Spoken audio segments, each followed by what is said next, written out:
வணக்கம்.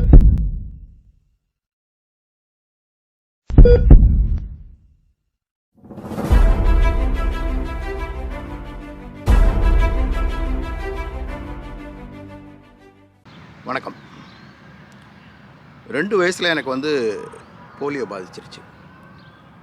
அதனால் என்னுடைய முதுகு தண்டுவடம் கொஞ்சம் வளைஞ்சு தான் இருக்கும். ஒரு பக்கமாக சரிஞ்சு வளைஞ்சிருக்கும். அதனால் எப்போவுமே எனக்கு கொஞ்சம் முதுகு வலி இருக்கும். ஆனால் 2006, 2007 அந்த வருடங்களில் வந்து எனக்கு ரொம்ப கடுமையான முதுகு வலி ஏற்பட்டுச்சு. ஒவ்வொரு வருஷமும் என்னை கொண்டு போய் ஹாஸ்பிட்டலில் சேர்த்து ஒரு நாளாவது நான் அங்கே இருக்க வேண்டியது இருந்தது. தாங்க முடியாத முதுகு வலி. இது வந்து 2008 வருஷமும் நடந்தது, 2009 வருஷமும் நடந்தது. இப்படி தொடர்ந்து வந்து முதுகு வலி அடுத்தடுத்து எல்லா வருடங்களும் முதுகு வலி வந்து நான் மருத்துவமனையில் போய் சேர்ந்து மருத்துவம் பார்க்குற அளவுக்கு வந்து எனக்கு வந்து வலி இருந்தது. வலிங்கன்னா ரொம்ப தாங்க முடியாத வலி இருக்கும். என்னுடைய அலுவலகத்தில் கூட நான் வந்து ஓய்வு நேரங்களில் படுத்திருக்கிற வழக்கத்தை ஏற்படுத்திக்கிட்டேன். அலுவலகத்தில் பாயை விரித்து படுத்துருவேன், அங்கேயே படுத்திருப்பேன். மத்தியானம்லாம் வந்து பார்த்திங்கன்னா ஒரு மணி நேரம் படுத்து நான் ஓய்வு எடுத்துக்கிடுவேன். அந்த அளவுக்கு வந்து என்னால் வலி தாங்க முடியாத வலியாக இருந்தது. என்னுடைய வேலைகளை வந்து சரியாக பார்க்க முடியாது. நான் வேலைக்கு போவேன், இல்லைங்க என்னால் முடியலை, ரொம்ப முதுகு வலிக்குது அப்படின்னு சொல்லிட்டு நான் வீட்டுக்கு வந்துடுவேன். வீட்டுக்கு வந்தாலும் என்னால் உட்காந்து கூட வேலை செய்ய முடியாது, கட்டிலே படுத்து தான் இருக்க முடியும். வலி அது குறையிறதுக்கு வந்து பார்த்திங்கன்னா 7 மணி நேரம் 8 மணி நேரம் ஆகும். அந்த அளவுக்கு வலியில் நான் கஷ்டப்படுவேன். மருத்துவமனையில் சேர்க்குற ஒவ்வொரு தடவையும் வந்து பார்த்திங்கன்னா எனக்கு ட்ரமடால் அப்படின்னு சொல்லக்கூடிய ஒரு வலி நிவாரணி அந்த அந்த ஊசி தான் போடுவாங்க. நானே சொல்லிடுவேன் டாக்டர்கிட்ட, டாக்டர் எனக்கு ட்ரமடால் ஊசியே போட்டுருங்க, எனக்கு வலி சரியாயிரும் அப்படின்னு சொல்லுவேன். ஒரு 2 ஊசி 3 ஊசி எனக்கு தொடர்ந்து போடுவாங்க. போட்டு ஒரு 7-8 மணி நேரம் வந்து நான் வந்து படுக்கையிலே இருப்பேன்.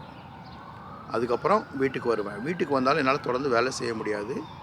ஒரு 2 மாதம் 3 மாதம் எனக்கு நிறைய ஓய்வு தேவைப்படும்.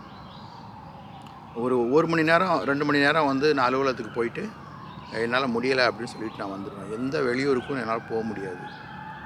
ரொம்ப கஷ்டப்பட்டேன். மாற்றுத்திறனாளிங்கிறனால அந்த 3 சக்கர ஸ்கூட்டர் அதை தான் நான் வந்து ஓட்டுவேன்.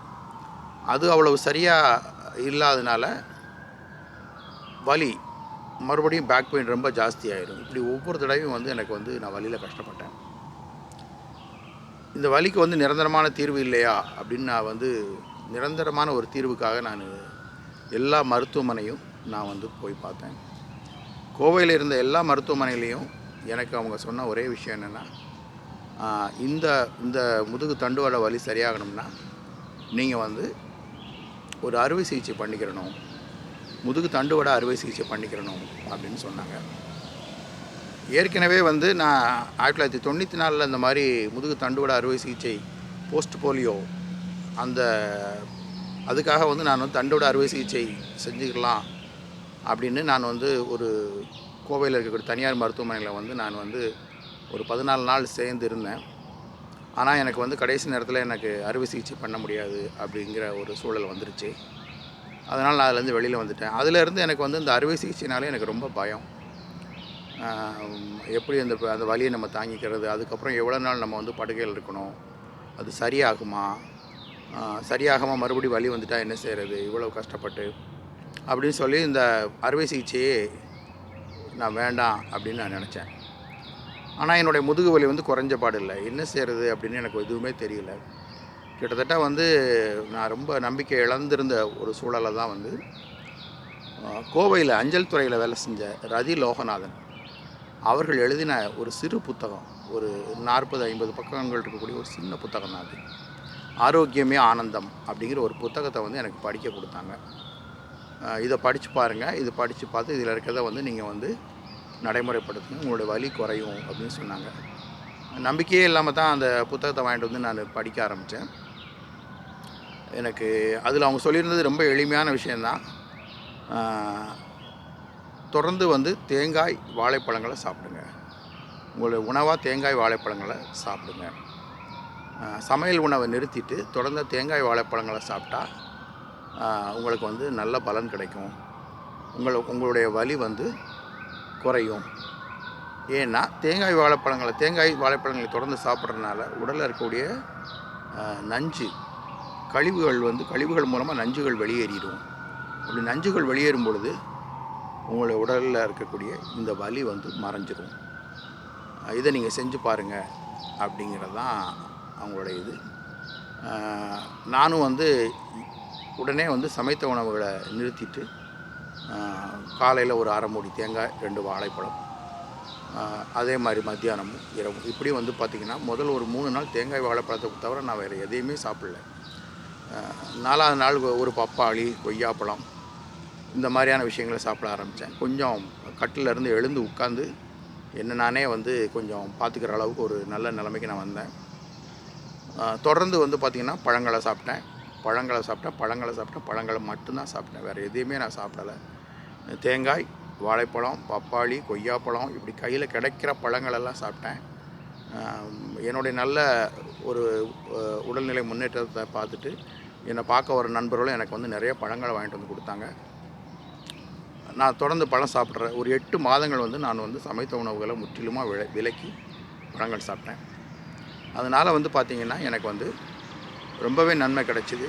அதிலேருந்து இந்த 10 வருஷமாக நான் வந்து ஒரு 80 விழுக்காடு என்னுடைய ஒரு நாளைய உணவில் 80 விழுக்காடு வந்து நான் வந்து பழங்களையும் இந்த தேங்காய் மாதிரியான கொட்டைப்பருப்புகளையும் தான் நான் வந்து சாப்பிட்றேன்.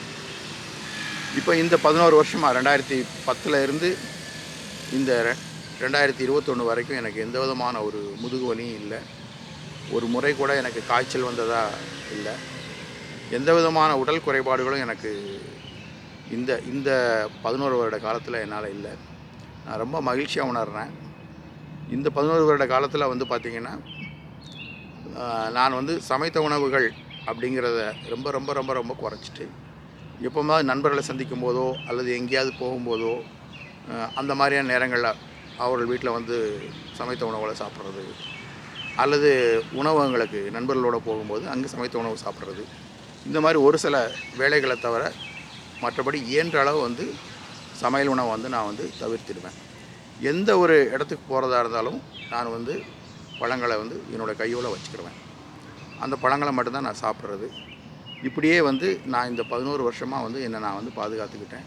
11 வருஷமாக எனக்கு எந்த வலியும் இல்லை. என்னால் சிறப்பாக செயல்பட முடியுது. என்னோடய வேலைகளை வந்து யாருடைய உதவியும் இல்லாமல் என்னாலே செஞ்சுக்கிற முடியுது. இப்போ வந்து பல மைல் வந்து நான் கார் ஓட்டுறேன். 200 மைல் 300 மைல் கூட நான் வந்து கார் ஓட்டியிருக்கேன். ஒரே நாளில் 500 மைல் கூட நான் வந்து கார் ஓட்டியிருக்கிறேன். ஆனால் வந்து பார்த்திங்கன்னா எனக்கு எந்த விதமான வலியும் இல்லை. நான் ரொம்ப நல்லா இருக்கிறேன். தொடர்ந்து வந்து இந்த தேங்காய் பேரிச்சம்பழம் சாப்பிட்றதுனால எனக்கு ஏற்படக்கூடிய நன்மைகள் ரொம்ப ரொம்ப அதிகம். பழங்கள், தேங்காய் பேரிச்சம்பழம், தேங்காய் வாழைப்பழம் இப்படி எல்லாமே வந்து பழ உணவில் இருக்கிறதுனால நான் ரொம்பவே நல்லா இருக்கிறேன். எனக்கு வந்து இந்த மாதிரி பழங்கள்லாம் சாப்பிட்டு குணமான உடனே நான் வந்து நிறைய பேருக்கு வந்து இந்த பழ உணவுகளை வந்து பற்றி சொல்ல ஆரம்பித்தேன். இந்த மாதிரி இயற்கை உணவு சாப்பிடுங்க, தேங்காய் வாழைப்பழங்கள் சாப்பிடுங்க, சமைத்த உணவு சாப்பிடாதீங்க, சமைத்த உணவை நிறுத்திட்டு இதை சாப்பிடுங்க, உங்களோட நோய்கள் குணமாகும். நிறைய பேர் வந்து எனக்கு முதுகு தண்டுவட வலி இருக்குது, எனக்கு கழுத்தில் வலி இருக்குது, எனக்கு வந்து கடுமையான முட்டு வலி இருக்குது, கை காலெல்லாம் அங்கங்கே வலி இருக்குது அப்படின்லாம் நிறைய பேருங்கிட்ட நண்பர்கள் வந்து எனக்கு ஃபோன் பண்ணி கேட்டாங்க. நானும் அவங்களுக்கெல்லாம் இதான் சொன்னேன். இதுதான் ஒரே வழி நம்மக்கிட்ட இருக்கிறது. செலவில்லாத மருத்துவம். எளிமையாக நம்மளுடைய உணவு முறையை நம்ம மாற்றிக்கிட்டோம்னா நம்மளால் வந்து நிச்சயமாக குணமடைய முடியும். உடல் நலமாக வாழணும்னா நம்ம வந்து இந்த மாதிரியான ஒரு பழ உணவுக்கு போகிறது நல்லது. 2010ஆம் ஆண்டு ஜனவரி 17 நான் தொடர்ந்து வந்து இந்த தேங்காய் வாழைப்பழங்களை சாப்பிட்டுக்கிட்டு இருக்கிறேன். இந்த இயற்கை உணவில் வந்து இந்த 10 ஆண்டுகளை நான் வந்து நிறைவு செய்து இது வந்து 11வது ஆண்டு எனக்கு. இப்படி நான் எனக்கு கிடைச்ச இந்த நன்மையை பற்றி மற்றவங்களுக்கு சொல்லணும் அப்படின்னு நான் 2010வது வருஷம், 2011, 2012, 2013 ஆகிய வருடங்களில் வந்து பார்த்திங்கன்னா தொடர்ந்து வந்து கோவையில் சின்ன சின்ன உள்ளரங்க கூட்டங்களை நடத்தி நிறைய பேருக்கு வந்து இந்த மாதிரி இயற்கை உணவை பற்றி நான் வந்து விழிப்புணர்வு ஏற்படுத்தினேன். நிறைய நண்பர்கள் வந்து அதில் கலந்துக்கிட்டாங்க. அதுக்கப்புறம் வந்து பார்த்திங்கன்னா 2013 ஒரு முகநூல் பக்கத்தை நான் துவக்கி இயற்கை உணவு உணவே மருந்து மருந்தே உணவு அப்படிங்கிற ஒரு முகநூல் பக்கத்தை நான் துவக்கி இயற்கை உணவை பற்றி நான் எழுத ஆரம்பித்தேன். சமையல் உணவுகளை விலக்கிட்டு அல்லது குறைச்சிக்கிட்டு நாம் வந்து தொடர்ந்து வந்து பழங்கள், கொட்டைப்பருப்புகள், தேங்காய், வாழைப்பழம், அப்புறம் என்னென்ன பழங்கள் கிடைக்குதோ எல்லா பழங்களையும் உங்களுடைய உணவாக்கிக்கோங்க. ஈட் லோக்கலி, உங்கள் வீட்டு பக்கத்தில் என்ன பழங்கள் கிடைக்குதோ, உங்கள் ஊரில் என்ன பழங்கள் இருக்குதோ அந்த பழங்களை சாப்பிடுங்க, அதுதான் உங்களுக்கான உணவு அப்படிங்கிற ஒரு பரப்புரையை வந்து பார்த்திங்கன்னா முகநூல் வழியாக நான் வந்து செஞ்சுக்கிட்டு இருந்தேன். தொடர்ந்து இப்போவும் வந்து முகநூலில் வந்து நிறைய கட்டுரைகள் எழுதிட்டுருக்கிறேன். என்னுடைய முகநூல் கட்டுரைகள் மூலமாக வந்து நிறைய பேருக்கு வந்து இயற்கை உணவு பற்றின விழிப்புணர்வு ஏற்படுத்தியிருக்கிறேன் அப்படிங்கிற ஒரு திருப்தி எனக்கு இருக்குது. அதிலே வந்து நிறைய பேர் வந்து இன்றைக்கி வந்து கேள்விகள் கேட்குறாங்க. தேங்காய் சாப்பிட்லாமா, தேங்காய் வந்து கொலஸ்ட்ரால், தேங்காய் வந்து சாப்பிடக்கூடாது டாக்டர்கள் சொல்கிறாங்களே, நாங்கள் சாப்பிட்லாமா, வாழைப்பழம் சாப்பிடக்கூடாதுன்னு சொல்கிறாங்களே, வாழைப்பழம் சாப்பிட்டா சுகர் வந்துடும் அப்படின்னு சொல்கிறாங்களே, நாங்கள் சாப்பிட்லாமா, நான் இத்தனை வயசு எனக்கு வாழைப்பழம் சாப்பிட்லாமா, நான் இத்தனை வயசில் இருக்கிறேன் நான் தேங்காய் சாப்பிட்லாமா, இப்படிலாம் நிறைய பேர் வந்து கேட்பாங்க. தேங்காயை அரைச்சி கொதிக்க வைக்காமல் அப்படியே பச்சையாக சாப்பிட்றதுனால எந்த விதமான கெடுதலும் கிடையாது. இயற்கை வந்து நமக்கு ஒரு பொருளை எப்படி கொடுக்குதோ அதை வந்து நாம் அப்படியே எடுத்துக்கிட்டோம்னா எந்த பிரச்சனையும் இல்லை அப்படிங்கிறதான் நான் தெரிஞ்சுக்கிட்ட ஒரு உண்மை. இந்த பழங்கள் எப்படி கிடைக்குதோ அப்படியே தான் நான் சாப்பிட்டுக்கிட்டு இருக்கிறேன். முடிஞ்ச அளவுக்கு வந்து பார்த்திங்கன்னா கடித்து சாப்பிடுவேன், அப்படி முடியல சின்ன சின்ன துண்டாக வெட்டி சாப்பிடுவேன். ஆனால் ஒரு நாள் வந்து நான் வந்து அதை இந்த மாதிரி ஜூஸ் போட்டு சாப்பிட்றது கிடையாது. எந்த ஒரு பப்பாளி பழ ஜூஸு, வாட்டர்மெலான் ஜூஸ், அந்த மாதிரி ஜூஸ் எதையுமே வந்து அந்த மாதிரி ஒரு பழச்சாறுங்கிற அந்த வடிவத்துக்களை வந்து கொண்டு போகாமல் இயற்கையாக அப்படியே எப்படி இருக்குதோ அப்படியே நான் அதை வந்து சாப்பிட்றேன். பெரும்பாலும் வந்து பார்த்திங்கன்னா இந்த பழ உணவுகள் வந்து சாப்பிட்றதுனால எனக்கு எந்த விதமான பக்க விளைவுகளும் இல்லை. நன்றி.